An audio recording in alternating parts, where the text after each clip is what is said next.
Let's talk about neurology and spine care.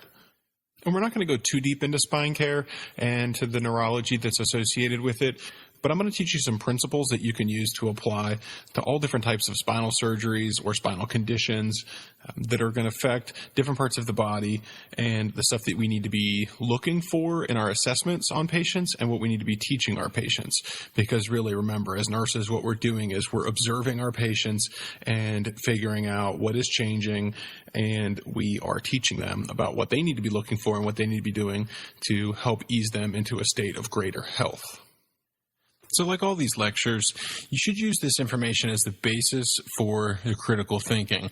And you're going to be building your critical thinking skills throughout this lecture series, but this information can be applied to questions that ask about spinal tumors, spinal hematomas, abscesses, laminectomies, spinal transections, no matter what kind of spinal concern or surgery they ask you about, ruptured disc, spinal hemorrhages.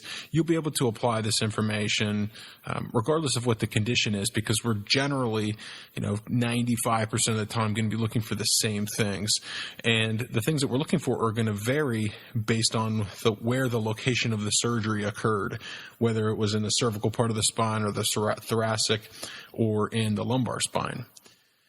So starting at the top, surgical conditions, we always log roll our patients. So if you think about wringing out a wet towel, how you take either end of the towel and you twist them opposite directions, we don't want that to happen to the spine. So wherever the shoulders go, the hips need to go with it. We don't want the shoulders and the hips rotating in opposite directions, or the shoulders rotating but the hips not rotating, or vice versa. They need to go together. So that's log rolling. You want to take the knees with them as well. And you want to look for the 3 Ps in spinal care. You want to look for pain, you want to look for paresthesia, and you want to look for paresia. So paresthesia you'll also see as numbness and tingling. Remember, know your vocabulary. And paresia is weakness in the muscle. Okay, so remember, pain, paresthesia, and paresia.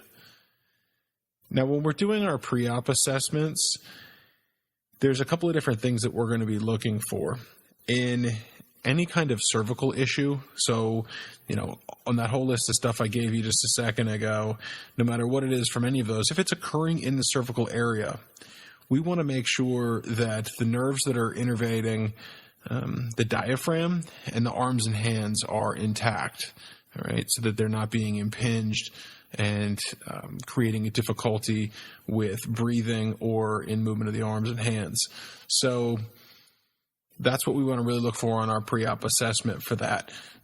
We want to assess their breathing, so the depth, the rate, and the regularity of their breaths, and then their arm and hand movement. Now, if we hear in our report that there's a thoracic issue and they're going to be having some sort of thoracic surgery, we're going to want to look and assess their abdominal muscles and their gut. Now, the gut's pretty easy to assess because we can just use our stethoscope to listen to the bowel sounds. And the abdominal muscles, those is a little bit trickier. What we want to do to assess their abdominal muscles is to assess their cough. So we want to have these patients cough to see if they're able to control their abdominal muscles. It's virtually impossible to cough if you don't have your abdominal muscles intact. And then if you find out that they're having a lumbar surgery, or the issue in their care is relating to the lumbar part of the spine, we're going to want to assess their bladder and their legs. So legs, we're just going to do a basic neuro assessment, check their movement, the strength and the symmetry of their leg movements. And for the bladder, we'll want to watch and make sure that they have consistent and regular urinary output. Perhaps we'll want to do a post-void assessment and maybe even a bladder scan after the patient voids to find out how much residual urine that they're maintaining in their bladder. So now, post-op, we're going to watch for those same sorts of things in those same regions. So for surgical surgery, we're going to want to watch for poor breathing, right? Because that cervical area is innervating the diaphragm. And if they're not breathing well, what are they at risk for? Okay, if you're not breathing well after surgery, you're laying around in bed, you're at risk for developing pneumonia. And that's not good. We don't want our patients to get pneumonia in the hospital. Bad, bad, bad. If it's a thoracic surgery, and we know that that's thoracic area is innervating the abdominal muscles and the gut, we want to watch for the loss of the cough. So we want to make sure that they can continue to cough after surgery and that they have active bowel sounds. So we want to watch for paralytic ileus. So we want to watch for loss of cough and paralytic ileus. And then if they're having a lumbar surgery, just as we talked about before, that area is innervating the bladder and the legs. So we are going to want to watch for urinary retention. We want to make sure they're able to pee after surgery. Okay. Now, it's important on these surgeries to consider all the different surgical sites because sometimes they're going to be grafting things. So like say they're doing a laminectomy with a spinal fusion where they're fusing two of the vertebrae together or more of the vertebrae together. Are they getting bone from a different part of the body? Are they using a donor from a cadaver perhaps?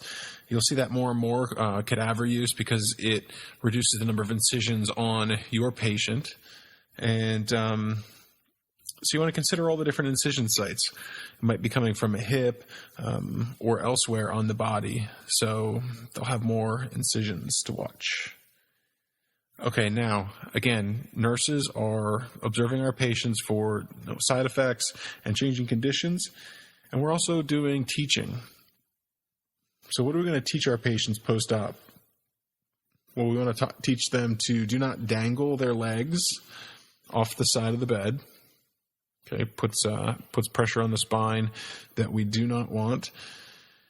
And we do not want them to sit for more than 30 minutes at a time for 6 weeks post-op. We want them to lie flat on their back and to log roll for 6 weeks post-op. So lie flat on their back. We don't want them laying on their side or twisting or laying on their abdomen. And we want to remind them to log roll also. So rotating and pivoting their shoulders and their hips and their knees all together into bed. And we want them to do that for 6 weeks post-op. No driving for 6 weeks post-op. Driving is going to put some pressure on their spine, and if they're in an accident, that's no bueno for these patients who already have a compromised spinal cord. We don't want them to lift more than 5 to 10 pounds for 6 weeks post-op.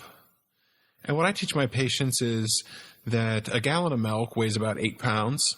So not everybody knows, has a point of reference for how much is 5 pounds or 10 pounds. But everybody knows pretty much how much a gallon of milk weighs.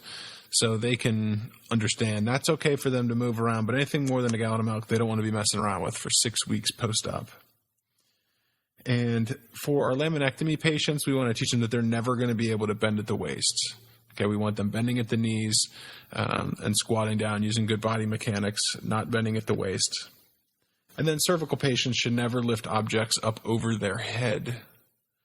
Okay, so their hands need to stay below their shoulders. And then all spinal surgery patients should be taught that they need to avoid things like contact sports, mountain biking, water skiing, things that have an increased likelihood of damaging their spine further. So when it asks you which of these statements made by the client requires further teaching by the nurse, and the patient's talking about being excited that they get to go home from the hospital so they can resume their horseback riding lessons, right? That should raise a red flag. Should your spinal cord patient be riding horses after their surgery? No, that's probably not a good idea. Obviously a whole lot of jarring and a whole lot of likelihood for falling off and creating greater injury. So again, big things with neurology and spinal care for patients who have any different kind of condition. Don't be wrapped up in the condition, okay? Look on the spinal cord patient for where the issue is occurring so you know where and how to assess, and then use that as the basis for your critical thinking for responding to these questions. So remember, we're going to always log roll them. We're going to look for the 3 Ps. We're going to look for pain, paresthesia, which is numbness and tingling, and we're going to look for paresia, which is weakness in the muscle. For cervical issues, we're going to want to watch their diaphragm and their breathing, and we want to make sure that they're able to move their hands and their arms. If it's a thoracic issue, we're going to want to watch their abdominal muscles and make sure they're able to cough so that they don't get pneumonia. And we want to watch the gut and listen for paralytic ileus and make sure that they have active bowel sounds. If they're having a lumbar concern, then we're going to watch the bladder, make sure that they're able to void and then they're not retaining urine, and make sure that they're able to move their legs. We want to consider all the different incision sites.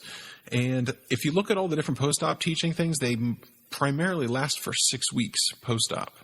Okay, so all the spinal cord and generally most joint related surgeries, you're going to want to watch stuff for 6 weeks post-op. Okay, generally a good rule for anything on the NCLEX regarding how long should a patient avoid something after their surgery or after their discharge, 6 weeks.